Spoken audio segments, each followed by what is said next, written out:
Yeah.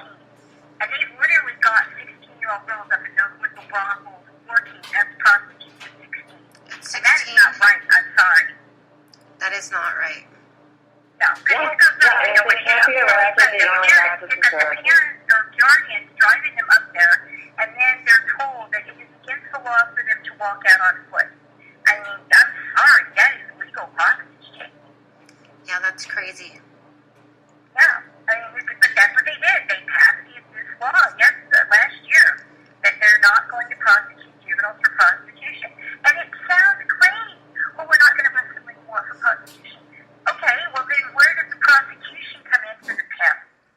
You know, and now that's it. You're going to be seeing so many juveniles now turn out. The stuff that I'm hearing about now, it is exploding. It's getting worse by the day. Are you focusing on the Johns, maybe? Oh, well, any place that Swanee Hunt has done one of her in-demand grants, I mean, that is a smokescreen as far as I'm concerned. That is not ending demand with their resident jobs. What they're trying to do is corral them into the legal brothel. Very recently, very few people know this, but very recently they've done it on the slide, but Dennis Hawk has got a law passed where he can now send out calls anywhere in the United States.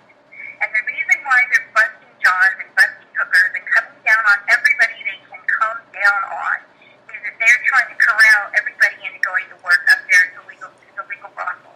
They're telling us you can work out of LA, you can work out of New York, you can give any out calls now and work through him and give him half.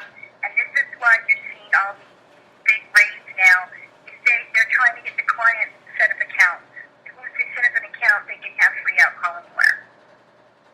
So, I mean, this is why they partnered to do this. And very few people, I don't know, realize this, but Disney has just invested $250 million in a company called MDT. The MDT is a partner with Vivid. Vivid has partnered with companies, corporations, and illegal brothels in Nevada. So there is a deliberate, believe me, they're trying to corral the industry into Nevada, into this pipeline between Disney, Vivid, and I can so see it. I keep joking. I'm like, God, you know, the Disney to the Vivid to the brothels. It's like, oh my God, they've got the pipeline going. You know? That's crazy. What do you think about it? What's the best way to recruit kids? You're not going to recruit kids going out from Vivid, but, you know, if you've been grooming them at Disney their whole life, by the time you're 18, they're going to be down at, well, actually 16 now in Nevada. You know, they'll be down there. Has the law always been 16 in Nevada, or is that new? In Nevada, it's 16, yeah. And no one's ever fought to raise that age limit? 16. 16? Okay, wait, no, yeah, Isn't that still a you're federal right, crime? porn is 18, no, but the crazy thing is that they can strip and prostitute at 16. That's crazy. Yeah. Wow. That's crazy, And a isn't lot it? of them, what he's been Well, doing, well, yeah. because he got involved, Dennis Hoff got involved with immigration and Homeland Security because he's been auctioning off virgins from Colombia. Joe Pitforty has been shipping, and that's what Joe Hom David did, is he goes to these other countries to fly over these virgins from like Brazil and stuff, and then Dennis was auctioning them off. And they were getting work permits at 16 to be in the restaurants of the brothel. And it's all legal. And I'm sorry, it may be legal, but I still consider that trafficking. Because, you know, unless somebody sits down with this poor girl and identifies whether she really wants to be there, which is not being done, you know, you don't know. You know? That's so sad. At 16, can you imagine at 16 years old being stuck like That's that? just 16, yeah. Yeah, there's got to be no way to determine free will at that point, except for psychiatric evaluation. Yep. And that's, you know, I mean, there was a grant. Well, this is what complicated, expensive. Nobody wants to do it. 2007, I worked on a report with Melissa Farley, which I kind of regret, kind of don't. I mean, I have very mixed feelings, but I was told that in order to get anything done in Nevada, we had to do a report with the State Department. So we did a report in 2007. I've got stuff up about the press conference. We brought in very reputable press. They all verified that, yes, this was going on. Yes, sex trafficking was going on within the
sees a police constantly, or has a couple of policeman friends constantly.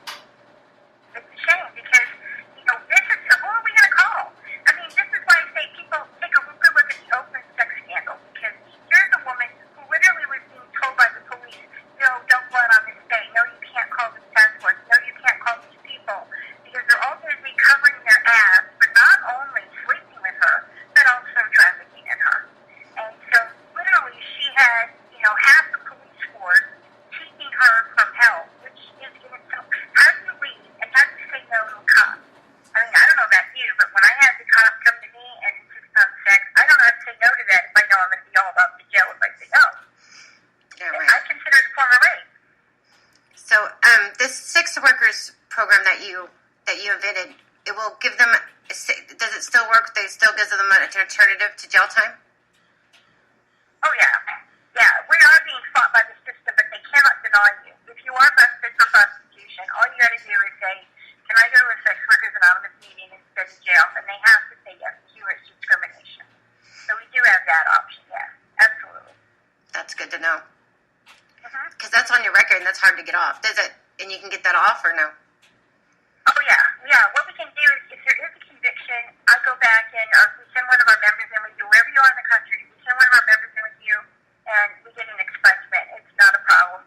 And I want people to know that, because that is another form of threat and intimidation. There's a prosecutor in Missouri who supposedly pressured like 200 women into sex with him by threatening to put them in jail for prostitution. Not telling them that if they are arrested, all they have to do is say, "Can I go to a sex workers anonymous meeting?" and you don't have to go to jail. So, I wonder. It's used as a form of control and coercion of not letting you know that is your legal option. I know that there's one girl that just contacted me yesterday or the day before, and she's here on a work visa, and her passport was stolen and her wallet, and so she can't get back home. And then they're saying that that her work visa isn't valid, so now no one will hire her. Oh, I can get her help. Yeah, I mean, I do know the right people. That's the only thing is it's just so many of the wrong people when you call. It's just you have to be so careful. But we do know people in immigration that are really great, fantastic people, in law enforcement that are wonderful. I mean, we can get them the help we need, yeah. That's good. And I feel so sorry for that one little girl. Like, if you are in a contract in the adult business and they're threatening you to go to court, just call the union or call Sex Workers Anonymous or call someone to help you. Don't commit suicide because they're not going to take you to court on a sex contract. Well, see, that's another thing, why I want to support the union as much as I can, because I don't want people to think that they have to quit just to get help. I want to be able to support what they're doing too, because, of that reason. When I heard that, there was a performer who was told that if she did not stand up next to James Dean, who had raped her, and present an award, that they would consider her a breach of contract, I would have told her, "Man, you tell them you can hit them with this, you can hit them with that, you'll sue them in their freaking eternity." I mean, I would have so advised her completely differently. But that's one reason why they've been trying very hard to not let women in the industry know that they exist, is because I will tell them that's a bunch of hogwash, and this is what you can threaten to counter them with to give them, protection. But again, I wouldn't even have to do that if we had a union. If we had a union where they could call their union rep and say, I'm being threatened, yada, yada, yada, they could be advised properly. Exactly. Not by attorneys that are advised by the companies that retain them. And this is one mistake a lot of women in the industry make. They think that this lawyer is advising them so they're good. No, his retainer is with these guys. That's what he's going to be telling them. It's something that benefits them. Exactly. And I see a lot of women being sold out, and they go, well, my attorney, and I say, okay, whose attorney is paying this guy? Who's his retainer by? Oh, well, the company that I work for. No, honey, that's not your attorney. Yeah. Yeah, that's not your attorney. No, and believe me, they lie. And they're so young. They're so young at 18 years old. They don't know better. No, they don't. At 21, you barely know better. Like the scandalous stuff that can go on here, you don't know better. No, I mean, like I said, I've been a paralegal 30 years. It's taken me this long to learn what I know about the contract laws, and even I've seen them do things with these contracts that blow my mind, like I said. So I've learned all the little dirty tricks and everything, and I'd rather people be sort of forewarned, forearmed,